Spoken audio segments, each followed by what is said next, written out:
Hello everyone, आज मैं लेके आई हूँ क्लास 11 की एक बहुत मज़ेदार और बहुत इम्पॉर्टेंट चैप्टर। तो ये चैप्टर है ईद का, जिसके लेखक है प्रेमचंद। तो चलिए बिना किसी देर के चैप्टर स्टार्ट करते हैं। तो ये जो कहानी है ईद का, इसमें ईद पर होने वाली चहल पहल के सिवा एक छोटे से बच्चे के दिल में अपनी दादी के लिए जो प्यार होता है उसके बारे में बताया गया है कि कैसे मेले में जाकर वो बच्चा कुछ खाने पीने की चीज़ें या कुछ खाने के बजाय अपनी दादी के लिए एक लोहे का चिमटा लेकर आता है, क्योंकि रोटियां बनाते समय उसकी दादी का हाथ जल जाता था। तो अपनी कहानी कुछ ऐसे शुरू होती है कि रमज़ान के पूरे 30 रोज़े रखने के बाद ईद का दिन आता है, यानी कि 30 दिन उपवास करने के बाद ईद का दिन आता है। गांव में चहल पहल है और सभी लोग ईदगाह जाने की तैयारी कर रहे हैं। कोई अपने कपड़े जूते ठीक कर रहा है, तो कोई बैलों को सानी पानी दे रहा है, यानी कि चारा दे रहा है, क्योंकि ईदगाह से लौटते लौटते दोपहर हो सकती है। अब जो लड़के हैं वो छोटे बच्चे हैं, वो ईदगाह जाने के लिए बहुत खुश हैं, ख़ास तौर पर वो मेले में जाने के लिए। तो महमूद, जो कि एक छोटा सा बच्चा था, उसके साथ साथ जो दूसरे बच्चे थे, वो बार बार अपने पैसे गिन रहे होते हैं, जिनसे वो ईद के मेले में जाकर अपनी मनपसंद चीज़ें खरीदेंगे। हामिद भी बहुत खुश था। अब हामिद कौन है? हामिद हमारे इस कहानी का मेन कैरेक्टर है, जो एक गरीब दुबला पतला सा बिन माँ बाप का बच्चा है, जो अपनी दादी अमीना के साथ रहता है। अब जो हामिद है, उसको बताया गया था कि उसकी अम्मी जान अल्लाह मियाँ के घर से बड़ी अच्छी चीज़ें लाने गई है, और उसके जो अब्बू जान है वो रुपए कमाने के लिए बाहर गए हुए हैं। तो अब जो लेखक है वो आगे बताते हैं कि जो बुढ़ी अभागन अमीना थी, वो एक कमरे में बैठी हुई थी, यानी कि उसकी जो दादी थी एक कमरे में बैठी हुई थी। आज ईद का दिन है और उनके घर में खाने के लिए एक दाना तक नहीं था। वो अपने मरे हुए बेटे आविद को याद करके बहुत ही ज़्यादा दुखी थी। अब जो कवि है वो कहते हैं कि अमीना खुद को अभागिन मानती है, क्योंकि उसके पास ईद का त्यौहार मनाने के लिए कुछ भी तो नहीं था। वो अपने पोते हामिद को ईद के मौके पर कुछ भी दिला नहीं पा रही है। आज ईद होने पर चारों ओर खुशियों की चहल पहल है, पर बुढ़ी अमीना के घर में तो खाने के लिए अन्न का एक दाना तक नहीं है। वो कैसे सेवइयाँ पकाकर हामिद को खिलाए। अमीना को अपने मरे हुए बेटे आविद की याद आ जाती है। अगर वो जीवित होता तो क्या ईद बिना खुशियाँ मनाए ही जा पाती? उसका बेटा ईद को शानदार तरीके से मनाता। वो अंधकार और निराशा की भावना में डूबती चली जा रही है। वो नहीं चाहती थी कि ईद आए। जब उसके पास ईद की खुशी मनाने का कोई साधन ही नहीं है, तब भला ईद के आने की प्रतीक्षा वो क्यों करती? उसके लिए तो ये ईद अभागी है। उसके घर में उसे आना ही नहीं चाहिए, पर जब वो हामिद के बारे में सोचती है, तब उसे लगता है इस बेचारे बच्चे को इन अभागों से क्या लेना देना। वो तो ईद को लेकर उत्साहित है, उसे उम्मीद भी है। अगर मुसीबत पूरी ताकत से भी आए, तब भी वह हामिद के आनंद और उत्साह को कम नहीं कर सकती। तो यहाँ पर देखो, हामिद और अमीना के जो मन की स्थितियाँ हैं, उनमें बहुत ही अंतर है। अब हामिद के लिए उसकी दादी ही सब कुछ थी, क्योंकि उनके सिवा उसका कोई भी नहीं था। तो अब जो उसकी दादी है, वो सोच रही होती है कि हामिद अकेले मेले में 3 कोस दूर चलकर कैसे जाएगा। उसके पास तो जूते तक नहीं हैं। उसके पास यानी हामिद के पास कुल 2 आने पैसे बचे थे। 3 पैसे जो कि हामिद की जेब में बचे थे, यानी 3 पैसे उसके हामिद को दे दिए थे और 5 पैसे अमीना के बटुए में थे। तो जैसा कि मैंने आपको बताया कि जो हामिद था एक बहुत ही दुबला पतला सा गरीब बिना माँ बाप का बच्चा था। वो अपनी दादी अमीना के साथ रहता था। उसके पाँव में जूते नहीं थे, सिर पर उसके एक पुरानी टोपी थी।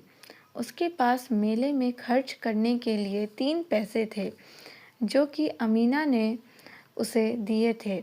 अब अमीना को चिंता हो रही थी कि वो अकेले कैसे 3 कोस दूर चलकर जाएगा, क्योंकि उसके पैरों में जूते नहीं थे।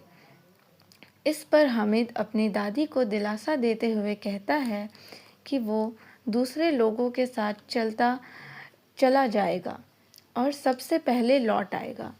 तो गांव के सभी लड़कों के साथ हंसते खेलते वो शहर पहुंचता है। पहले अदालत, फिर कॉलेज, फिर क्लब हाउस जैसी बड़ी बड़ी इमारतें दिखाई देती है। फिर हलवाइयों की दुकानें आती है। रास्ते में पुलिस लाइन आती है। वहाँ कांस्टेबल पहरे करते हैं, परेड करते दिखाई देते हैं। उनके काम को लेकर हामिद और मोहसिन से बहस छिड़ जाती है। उनके काम को लेकर हामिद और मोहसिन के बीच बहस छिड़ जाती है। हामिद का कहना था कि ये सिपाही रात भर घूम घूम कर पहरा देते हैं ताकि चोरियां ना हो जाए। अब जो मोहसिन है उसकी बात को नकारते हुए उसका इन सिपाहियों को लेकर एक उल्टा ही विचार है। उसका मानना था ये सिपाही चोरी करवाते हैं। ये स्वयं चोरी नहीं करते, बल्कि चोर डाकू से मिलकर चोरी करवाते हैं। शाम के समय चोरों को चोरी करने का मौका देते हैं, खुद चोरियों को अनदेखा करके दूसरे मोहल्ले में चले जाते हैं और वहाँ ज़ोर ज़ोर से चिल्लाते रहते हैं, जागते रहो, जागते रहो। यानी ये सिपाही पहरा देने का नाटक करते हैं। चोर डाकू इन्हें चोरी के माल में से इनका हिस्सा दे जाते हैं, तभी तो इनके पास खूब रुपए होते हैं। अब जो मोहसिन के मामू थे वो एक थाने में सिपाही के तौर पर केवल 20 रुपए महीने वेतन पाते थे, पर घर में 50 रुपए भेजते हैं। ये फालतू के रुपए इन चोरों से ही तो पाते हैं। और फिर घने इमली के पेड़ों की छाया के नीचे ईदगाह दिखाई देता है, जहाँ रोज़े रखने वाले लोग एक पंक्ति में खड़े थे। अब यहाँ पर यानी ईदगाह में अमीर गरीब का कोई भेदभाव नहीं था। सब मिलकर एक साथ झुक रहे हैं और फिर एक साथ ही खड़े हो रहे थे। भाईचारे का एक बहुत ही सुंदर विशाल यहाँ पर देखने को मिलता है। यानी कि भाईचारे का एक बहुत ही सुंदर दृश्य यहाँ पर देखने को मिल रहा था। अब नमाज के बाद सब आपस में गले मिलते हैं। अब जो बच्चे हैं वो मिठाई और खिलौनों की दुकान की ओर जाते हैं। वहीं पर एक झूला भी था, जिस पर 1 पैसा देकर 25 बार झूला झूलने का मज़ा ले सकते थे। तो महमूद, मोहसिन, नूरे और सम्मी जो है वो झूला झूलते हैं, पर हामिद दूर खड़ा होकर उन्हें देखता रहता है और वो अपने 3 पैसे इन बेकार के चीज़ों में झूला झूलने पर खर्च नहीं करना चाहता था। अब जो बच्चे हैं वो खिलौनों की दुकान पर जाते हैं, जहाँ से वो सिपाही, भिश्ती, वकील जैसे खिलौने खरीदते हैं। पर हामिद इन मिट्टी के खिलौनों को लेना नहीं चाहता था, क्योंकि ये जो खिलौने हैं ये गिरते ही चकनाचूर हो जाते हैं। अब खिलौनों की दुकान के बाद जो बच्चे हैं, मिठाई की दुकान, रेवड़िया, गुलाब जामुन, सोहन हलवा थे, सब खरीद कर मज़े से खाते हैं, पर हामिद कुछ भी नहीं लेकर खाता, केवल ललचाई आंखों से उन्हें उनकी तरफ देखता रहता है। अब मेले में कुछ लोहे, गिल्लट और नकली गहनों की दुकानें भी हामिद को दिखाई देती है। वो एक लोहे की दुकान पर कई सारे चिमटे देखकर रुक जाता है और सोचता है कि दादी जब तवे से रोटियां उतारती है तो उनका हाथ जल जाता है, क्यों ना वो दादी के लिए चिमटा ले ले। अब हामिद के जो साथी थे वो मिठाइयाँ खाने के बाद शरबत पी रहे होते हैं। उसे इस बात का बुरा लग रहा था कि जब काम होता है तो वो सभी लोग उससे काम करवा लेते हैं, पर किसी ने भी उसे मिठाई खाने के लिए पूछा तक नहीं। तो अब जो हामिद है वो दुकानदार से चिमटे का मूल्य पूछता है, तो दुकानदार उसे 5 पैसे बताता है। हामिद ने उसे कहा, क्या आप 3 पैसे में दोगे?